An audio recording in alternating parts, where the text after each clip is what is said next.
All right. Episode 9. I don't know what this one's... No, I know what it's going to be about. But here we are, episode 9. I have my trusty iPad. And we are off to the races. We've got a lot of catching up to do.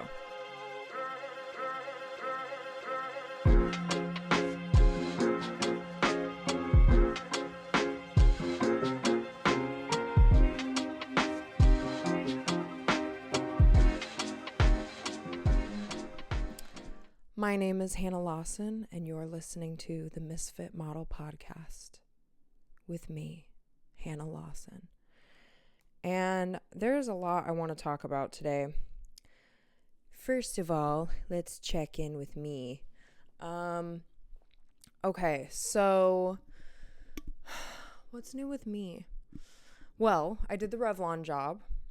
So I didn't actually do the Revlon job, right? I was a stand-in, which means that, I'm just there to do light tests and things like that. There's no actual usage, so my images aren't out there. I was just helping out so that Ashley Graham didn't have to, waste any time, as she's very busy on set doing behind the scenes and things like that, so that she doesn't have to get into the shot to test the light. Like, I can do that for her. So that was my job. It's a very baby rate, but it's still obviously a good job to do. And I did get to meet Ashley Graham, which was awesome. She's very sweet. But I didn't get to talk to her that long, so I couldn't ask her to do the podcast. And I didn't want to be like, hey, we haven't talked at all today. Do you want to do my podcast? Maybe I should be like that. I don't know. But someday. Someday. I don't know. So, yeah. Okay. Let me see if that's everything. Oh, and what was interesting about the Revlon job was they built an entire elevator for the shoot. Sick. It was super cool. And I totally checked the time before I started. Just kidding. Yeah, they built a whole elevator because she was shooting this Revlon. I guess I can't technically say what it is, but it's for Revlon. And they built like an elevator with working doors and everything. They had like a whole, just another reason why I think AI just can't. What they did use AI for was like the mock-ups of like, we kind of want the shot to look a little like this.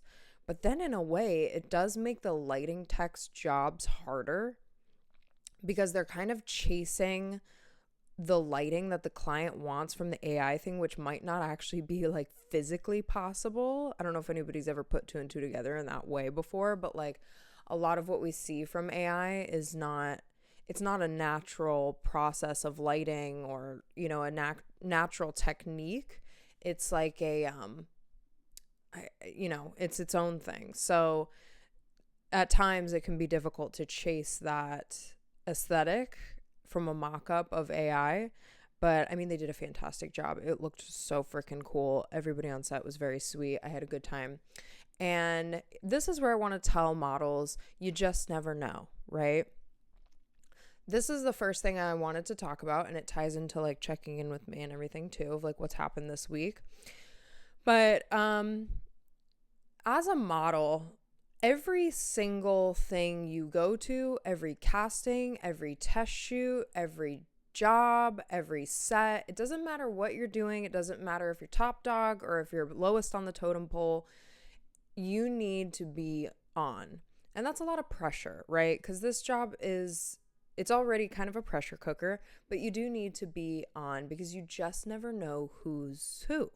I did a test shoot one time and it ended up booking me a job because he was the photographer for the test shoot and for the job. And he goes, I really liked working with Hannah, and I ended up booking that job.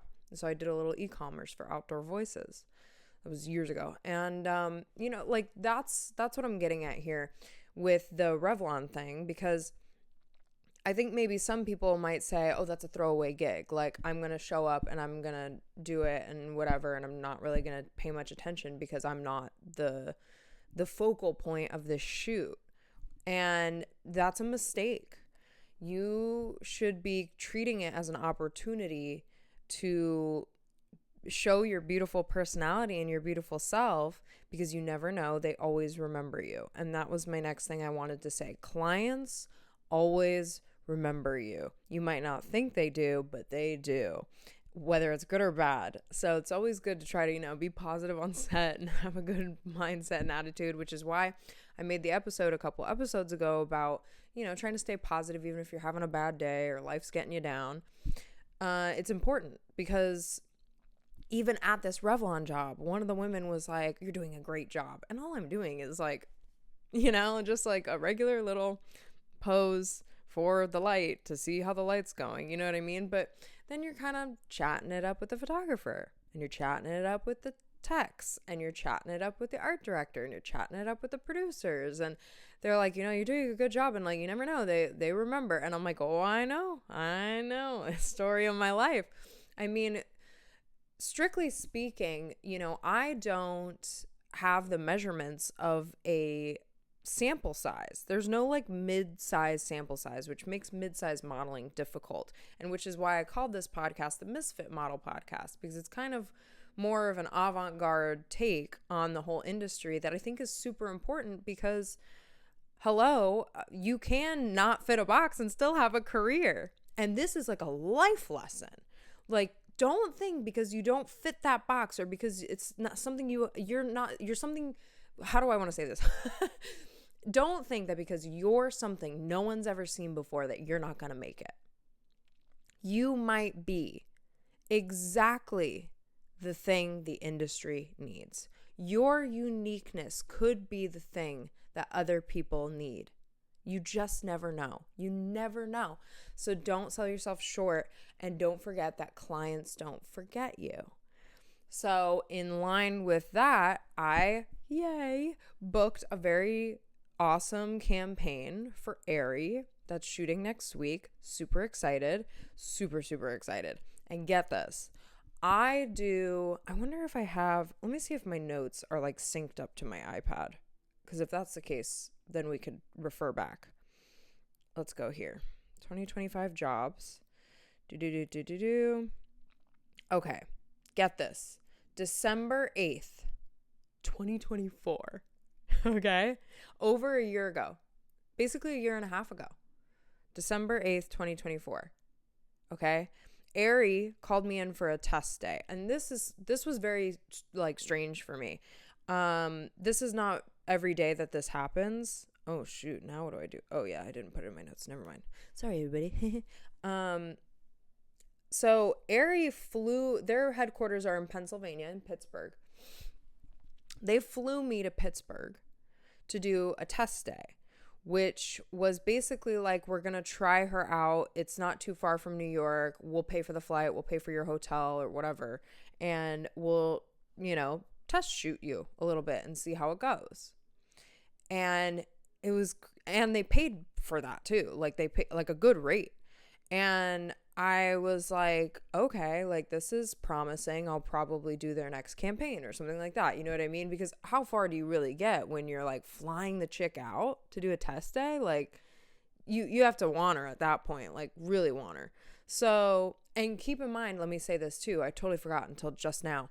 Before this, I had gone to castings for ages for Aerie, American Eagle, Old Navy, Gap. Like these are all kind of the same vibe, right? I do a lot of this kind of client, like the lifestyle, like comfy girl next door kind of vibe. Like I've done a lot of that, and then I've gone the complete opposite way too, and done a lot of like high fashion and runway shows and things of that nature as well. But in terms of this kind of brand, I was casting for American Eagle a lot, cast for Aerie a lot, and these are like big, big cattle calls, okay? Like I don't know if you can hear that music outside my window. Can you?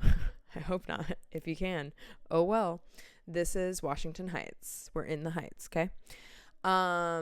So anyways, they're casting me over and over again. They don't forget. I did the same thing with Warby Parker. I just did them a few weeks ago or something, a month ago. And same thing. I had cast for Warby Parker multiple times, and these are big, big, big casting calls. So many men and women, not just chicks. There's dudes too. Like there's just so many people they're cycling through. And you have to be on at all of them because that's kind of the test, which is annoying. It's a very longevity based career. And I would say there's probably similarities in acting too, albeit I think acting is far more difficult to break into. I just think it's very, I don't know, it's so far removed. Like, how are you supposed to, I don't even know. It's just crazy. But modeling, I mean, there's just so many rounds, right? And it might not even be like, oh, this round to this round to this round, like New York Fashion Week, where you're like pre-casting, casting, fit to confirm show. That's like a set number of things. Whereas with these commercial castings, you know what I mean? Like it's just, we just want to keep seeing you. We just want to see you again. How are you doing? What's new? And Ari did like a bunch of castings that I went to a bunch of them. And then they had like a special one. And it was more of like I think Cast Partner was in charge of it. And Cast Partner is kind of known for when they're casting things, they're going a little deeper into the personhood of the individual, which I love because I think that's really important. And I think brands should prioritize that more for numerous reasons I've said before in other episodes so far. Just who we are as people should be the reason you're picking us, not just because we fit a box, right? That's my whole motto. And so I go to I go to many castings, and then I go to this special one, and it's basically like me and them. I try on some bras and panties, and then we just sat down and chat, and that's where I shine, bro. I'm really good at interviews, and I love that. It's if you're good at interviews, you'd be good at modeling, because it's all interviews. It's the whole job pretty much. And even when you're on set, you're kind of still interviewing.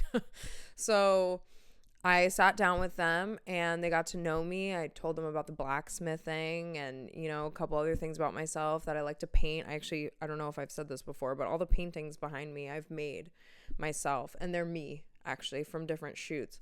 The blue one is me at a test shoot, and then the red one is me for a Rent the Runway editorial that I did, and I liked them, so I painted them. Yeah. So anyways, I told Ari all this and, you're going to like me or you're not. And that's fine. You can't really, that's another skill that models need to have, or just anyone in general. This will only help you in life. Don't give a shit what people think about you. Don't ever, just don't care. And I'm not saying be rude and be, a dick, but like, don't ever waste a single second deciding who you should or shouldn't be, or should I do this, or what will people think? Don't waste a single second. Right now, I'm telling you, that's done. Do you hear me? That's done. We're not doing that anymore. That is so yesterday. Okay. Starting today, you don't care what people think about you. And I promise you, your life will move in an upward trajectory so much more quickly. Truly, I swear. So again, that's really how I go into a lot of these castings. And Ari was like, yeah, tell us about it, right? And I'm just like, yeah, this is who I am, and straight up take it or leave it, And it was really fun. It was a good conversation. I had a good time. And then not too long after that, December 8th, 2024, the life I've lived since then. Just wild. 2024, they flew me in for that test day. And it was 5, maybe 10 minutes. This is another thing that I want to be honest on this podcast, because I'm sure that would have freaked out any other girl. But because I've been doing this so long, or maybe it doesn't, I don't know. But because I've been doing this so long, I'm like, I know what this, you know what I mean? Like you just never know. Again, like it could be quick because they don't like you. It could be quick because they saw exactly what they needed to see. They're not worried. They're good. They are not going to waste their own time. They want to go home early too, So I fly in. It was like 10 minutes tops in front of the camera. I tried on a couple things. I did a little stuff on a stool, and that was it. And I'm not going to lie, I was a little nervous. I called my agent afterward and I was like, Kayla, that was fast. And she was like, but it went well. I just feel like it went well. Like, you're good. And I was like, okay, cool. And I felt the same way. So, and I was just like, well, people are going to want you or they're not. And here is something else that I think models, or maybe people just don't know in general, might be interested in learning, which is Okay, so I do that in December, right? And you would think, okay, well, the brand saw you in December, so they're going to shoot you in the next like quarter, right? And then you'll be in that next campaign or something. Is that how it works? And it's like, no, because you never know what they're doing, but they don't forget you, right? So for that quarter, I believe they did do a campaign that came out with some girls that I recognized before. It weren't me. And I was like, okay, so I didn't do that one. But I didn't get myself down, and you can't get yourself down because different girls have different rates, okay? Different projects require different people. They might have a firm yes on one girl, and that girl happens to be white and blonde, and so the other girl can't be white and blonde. So the other white and blonde girl they were considering might not be able to do that shoot, but they'll do the next one.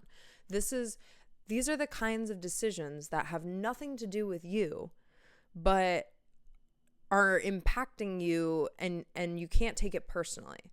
Because again, I don't know if maybe they were doing a smaller usage campaign or something like that and they couldn't afford me, right? Because you do have a rate, and you can't just be like doing whatever job for whatever rate. Otherwise, we wouldn't really have this industry. You know what I mean? So the reason that I am the rate I am is because of the product that I put out. And my agents know that. And so they say, oh, well, we can't do her for 4, or we can't do her for 3 or 2, or whatever the case may be for this level of usage. And maybe they needed to do it at that certain budget. Who knows? So you never take it personally. Moving on, I never heard back. Okay? I never heard back. It had been what time are we in? It is May of 2026, girl. That's almost 2 years. I told my agent when she hit me up, she was like, Ari, you're on hold for this campaign. I was like, that's a slow play, isn't it? She was like, I know, right? So again, you never know, but they didn't forget me. They don't forget you. Be your happy-go-lucky self. Don't care what people think about you. Don't take anything personally. A no now isn't a no forever. Okay? Know that. Raise that self-esteem, girl. Okay? Girls and guys, okay? And everyone in between. Okay, so what's the next thing I want to talk about? Okay. Yeah, everything happens for a reason. Ooh, that's going back to finishing up with the check-in, right? Which is funny because this is like a very long check-in. So obviously, I've been going through some personal stuff, and I'm processing the ending of a relationship. Ooh. And everything happens for a reason, right? And at first, I was really down on myself about it being a loss, as we all are, right? But when one door closes, another door opens. And I said in a previous episode that I had called out of market to take some trips that I was no longer taking because I'm not in that relationship anymore. Okay. And obviously I'm okay. Everything's fine. And, I'm hanging in there. But I was nervous going back in a market because it was such a whiplash kind of situation where I was going on these trips and now I'm not. And in terms of the industry, you don't know. You know what I mean? Like, I had pulled myself out of market and I had already seen some options that I could have had that I had to say no to and are gone. Like, those went to other women. And that's, everything happens for a reason. So they were supposed to, and that's someone else's karmic joy, right? That's a good thing. And you have to trust that what is meant for you is meant for you. And here is the freaking point. During the time I was supposed to be on these trips, I not only booked a job in San Francisco, not only had a film premiere that I was in get scheduled and a film party as well, but I booked that Aerie campaign that I wouldn't have been able to do had I taken those trips. And this is where you have to really trust the universe and realize that there is no such thing as loss. There's no such thing as loss. There's no such thing as a true ending, in my opinion, because something else is lining up. And there's so many reasons to grieve and process things. And, you know, obviously life is pain at times. We've all been there, right? But I just wouldn't be where I'm at today had I just dove into pain and just indulged in pain and thought the world was pain. I just don't believe that. I really believe that the world is a joyous place, and it is what you make it.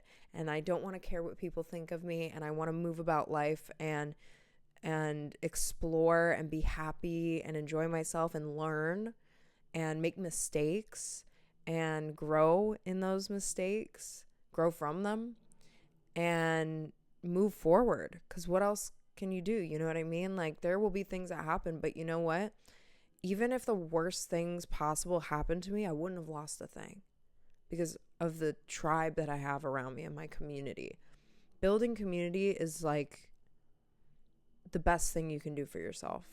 By following and exploring things that you love, you will build community with people that have the same philosophies as you in life, and you're just constantly protected, and it's a beautiful thing. And here we are, you know, everything happens for a reason. I booked that campaign. That's huge. I'm so freaking excited. It's also so validating because I just feel protected by the universe. Like, that's I was like, damn, like really getting down on myself. And now I'm like, you know what? Everything happens for a reason. It's true. It's true. And I not just with this, like with so many things that have happened to me in my life. It's insane. I have stories for days, and we'll get to them all eventually. Okay. Now, great. When did I start? Was like, okay, cool. Okay. So I wanted to also talk about this reel that I saw recently on Instagram.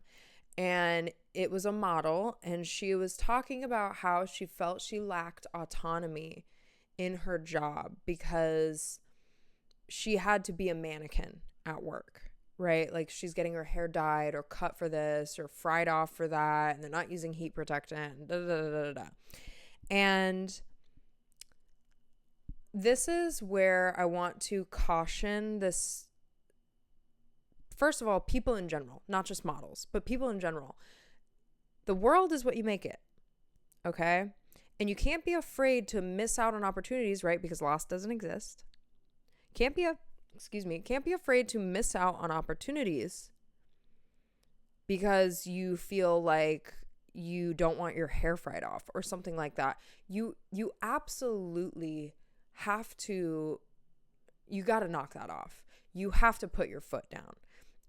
Unless it's like explicitly agreed upon where you're doing some kind of like hair dye job, which is very rare, by the way. Usually they'll use a wig because it's just easier to style and it maintains the integrity of the model herself. Like, they'll pick you for your face and put a wig on you. That I've seen that happen many times. But like, in terms of frying or dyeing your hair for a gig, raise your rates. Like, that should be agreed upon with your agent. And like, if it is agreed upon, you were paid a lot more, I'm hoping, because like, it's not worth risking the integrity of your appearance, the thing that makes you money in this job, in order to like not miss out on an opportunity, because you're like, oh, but I don't want to miss out on this opportunity. It's not an opportunity if you have to tear yourself down. And let me give you an example from my own life. I was on a job, and this is just an example of like putting your foot down. I was on a job where I got punched. This producer was way too comfortable, and you could read the room. Like, he made everyone uncomfortable, and he's joking around, and he's way too comfortable in terms of like, he's being disrespectful and rude. And I'm not gonna, go out of my way, but I could feel the tension on set from this man's energy. And he comes up to me, and I'm we're working together. The day's going fine. It is what it is. And I cracked a little joke or something. And he goes, "Oh my God, stop it," and punches my arm.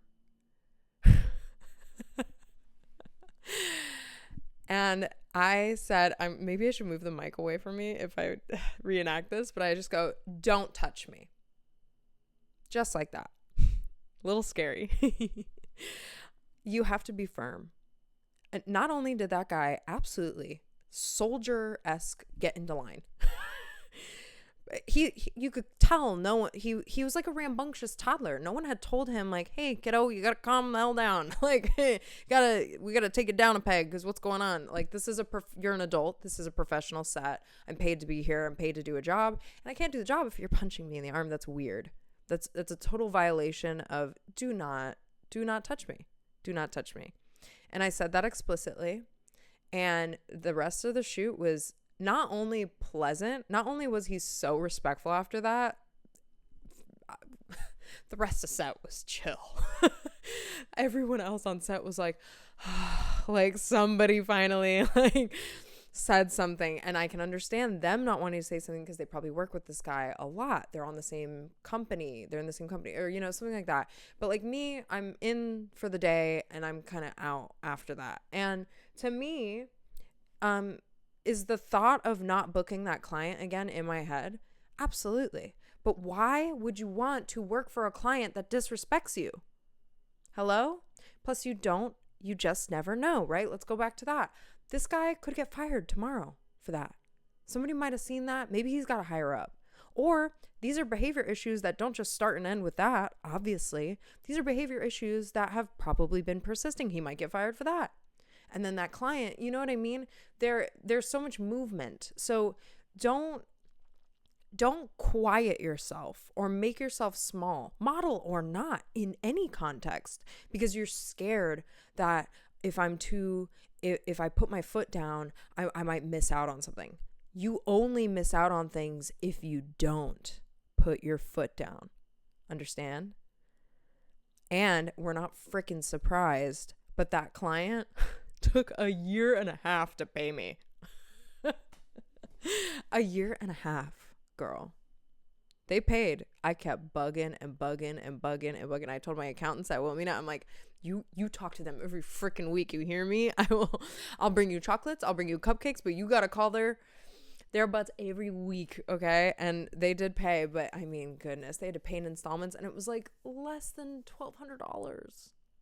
Girl, what are you talking about? $600? What? So weird, dude. So weird. So no. And I wouldn't want to work for that client again. It's not worth it. And am I struggling? No. We just booked an Airy campaign. Like, don't be afraid to be a firm, confident person that has, you know, some wherewithal in terms of their appearance and protecting what they're paid to use. Hello. It's not going to cost you anything. I promise. It's really not.